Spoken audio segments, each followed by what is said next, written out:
All right, we'll call this meeting of the County Bend City School District number 52 to order. Please go ahead for the Pledge of Allegiance. Pledge Allegiance to the flag of the United States of America and to the republic for which it stands, one nation under God, indivisible, with liberty and justice for all.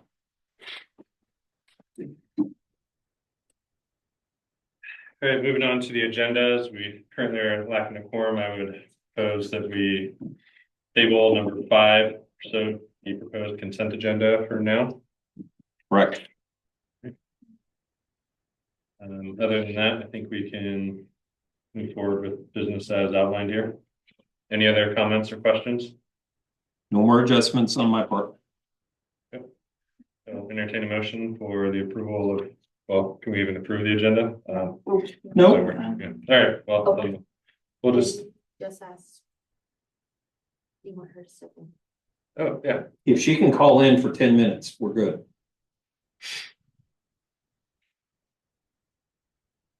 Yeah, we'll pause on the approval of the agenda and we start with delegations. Or should we hold on the approval? Let's hold on the approval for just a second. Okay. Oh, very good.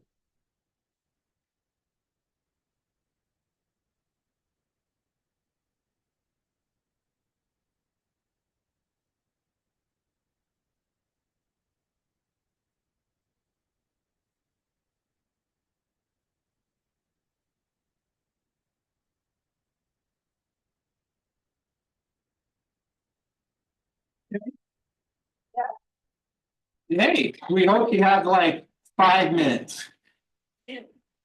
Then you were on speaker and you were officially at the board meeting.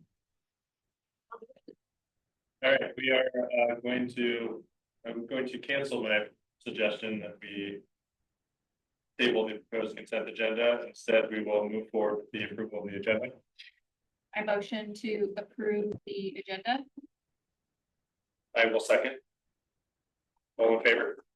Aye. Aye. Perfect. All right, and we'll move on to delegations. Mr. Peterson. Yeah, I have nothing for delegations this evening. Thank you, Mr. Skipper.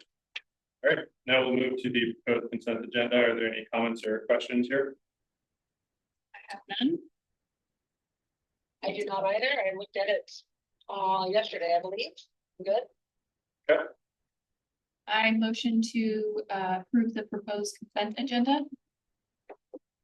I will second. All in favor? Aye. Aye.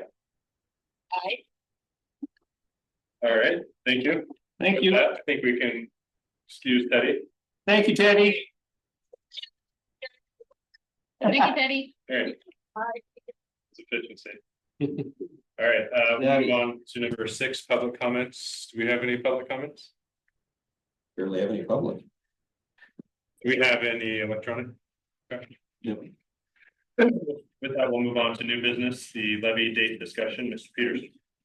Thank you, Mr. Skipper. This is merely a formality. I know that in past discussions, when we have when I've talked to individual board members, we've put out there the idea, okay, we have 2 dates coming up. We have an August date to run our next election date, and then we have the November date for our second attempt at passing the EP&O levy. So I just wanted to throw out there, we have literally until Friday to decide if we were to run it in August, but with everyone I've talked to, I really haven't gotten any sense that August is something the board wants to do, because we would most likely be the only entity on the ballot, meaning we would take the costs of the entire election and be responsible for the printing and all those other costs.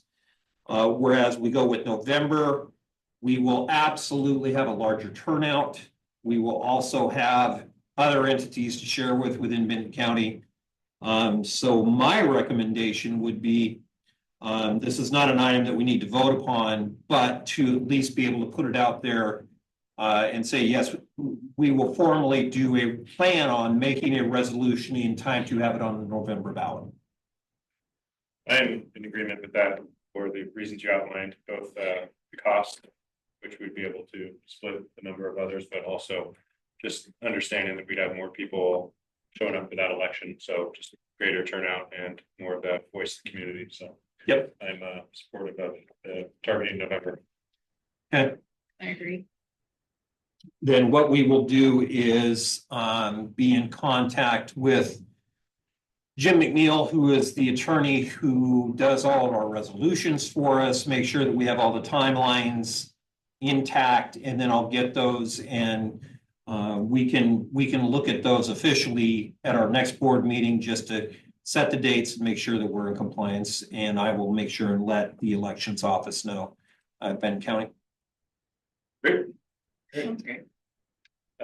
With that, we'll move on to item 7B, policy 6214, foods and beverages, first reading, Mr. Peterson. So before you is a new policy, and this is a little bit of an odd one in that we do have a policy 6210 that does speak very shortly to food and beverages for district purchase. However, as a result of, well, quite frankly, as a result of some audits that other districts are currently going through in their financials, there have been 2 other districts in our region who have been asked specifically for this policy in their policy book, and then were questioned why they didn't have it. So even though it is not a state required policy, it's not even a state recommended policy, the auditors, for whatever reason, are looking for it, and they did not ask us for it this year. However, knowing the way that these types of asks flow downhill, I want to put us in a position where next year at this time, if they were to ask us for it, we wouldn't have to say, no, we don't have it. So it's a short policy. Basically, it's setting guidelines as to what the district can purchase for meals during a day that is professional development or anything like that. So what we do is when this policy gets approved, then we go back and create the forms and procedures so that we can say, yes, we are going to buy food for the full staff or the staff of a building on this date for this purpose, with the signatures of everyone who's eating the meals as well as the one who's ordering it, so that way we're in compliance with whatever rules may get created between now and next year at this time. So merely a formality, but we had I got a couple of phone calls from people who were very concerned that they didn't have this policy, and did we? And I said no. So after they went through their rigmarole, I decided to go ahead and put it out here. So this is the first reading, and then again, upon adoption, we'll publish some proposed procedures to make sure that we're in compliance. Okay. That sounds good.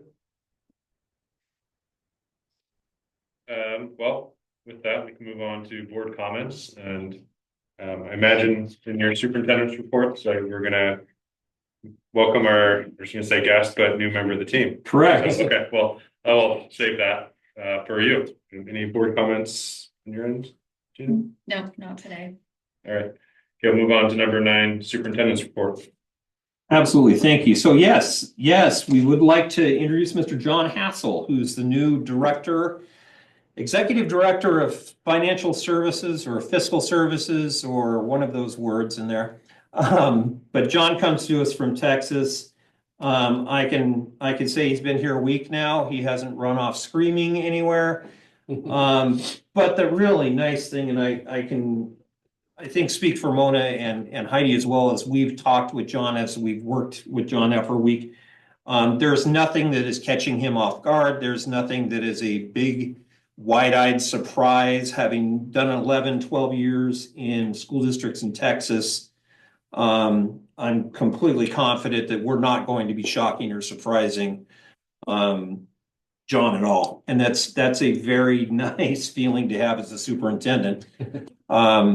Because as everyone here in this room knows, he really is the man when it comes to budget details that this former English teacher sometimes gets found guilty of just kind of going across. So glad to have John here. I think it's going to be a very good. I think the Kiona-Benton City School District has a very good financial future ahead of us.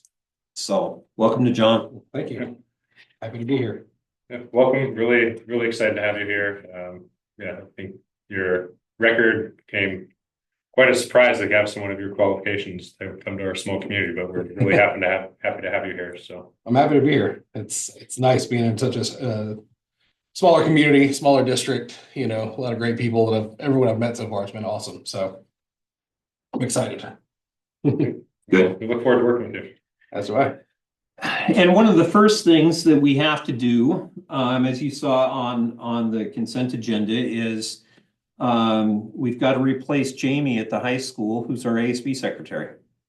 And so Mona's working on that posting to get that ready for us. And quite frankly, it was one of the things on John's resume that really jumped out at us is, you know, he was responsible for working with secretaries in 96 campuses. So we have a few less than that, but that's a really good background to have and a very good knowledge base. So we'll be moving forward with getting a new ASB secretary. Jamie, for some reason, is going on to run payroll at the ESD. I have a feeling I know where some of that influence might have come from for her to go to the ESD too, and we'll be taking it out of his final check, I'm sure. But anyway, so Jamie, though, has done a marvelous job at the high school, so I'm sad to lose her, but I'm very confident in our ability to make a quick turnaround and get someone else in there. The next thing that I have for the board, we just submitted a grant on last Friday, 2 Fridays ago. This is a clean energy grant through the state. And no, we're not applying to get solar panels or anything like that. But what it is, the exciting part is it has the potential for us to be able to replace a whole bunch of HVAC units to become much more energy compliant. And no doubt we'll have better results both in heating and cooling, but from the standpoint of filtration, air movement, those types of things will just be better if we're lucky enough to get this. And we're working with McKinstry, who I've mentioned before, both on that grant and another. So we're hoping to be able to turn some of these opportunities into some improvements. And of course, we're going to focus most of our work at the elementary and middle school, but there are some things at the high school that could be positively impacted from that. So we're anticipating a fairly short turnaround if everything we saw from Department of Commerce is correct. So finally, I want to say I saw something really, really cool at the elementary last week. I was able to go over and we have seen some of the science materials that Noah Peck has done. And at the time he had a student teacher, Jennifer Thomas. And we saw some of those last year. But this year they started what are called STEM buddies between 4th grade and 1st grade. And I got to go in and judge some projects that were created between the two classes, 4th grade and 1st grade. And much to my delight, I was able to hear about black holes and satellites and rockets to be able to go look for black holes and white holes, and was really impressed with the term spaghettification, which is a black hole science term, believe it or not. And it was explained to me by a 4th grader in quite a lot of detail. And it was just really impressive to see, because a lot of this work in the STEM area has been a focus at the elementary for the past few years. And I really feel like it's paying some dividends. These same kids, earlier in the week went to the LIGO exhibit out at LIGO, which we'll explain to John what LIGO is one of these days, or take him out there. But it's really impressive to see our kids at those ages starting to really get into real science.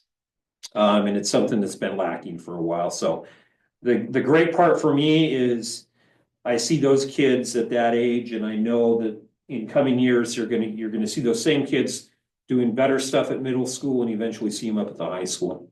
So very happy to Noah and Jennifer for inviting me over and let me see them. Great, yeah. So can you explain what spaghettification is? I can't explain what spaghettification is. So when any object, but it's way cooler when you talk about a person.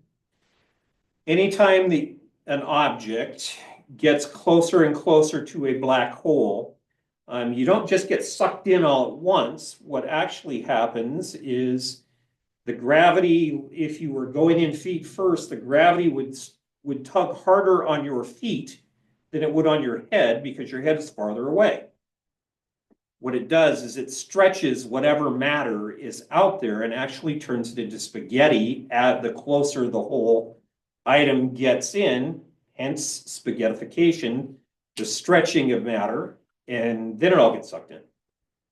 So I guess it's a whole new way of, throwing spaghetti at the wall, takes new meaning. I was just impressed that this fourth grade girl was all over it and explained it and said why and the whole 9 yards. I was very impressed. So yeah, it was fairly awesome, quite frankly. So That's great. anyway, that's my report. All right. With that, we will adjourn with no business to follow because we're adjourned. Okay.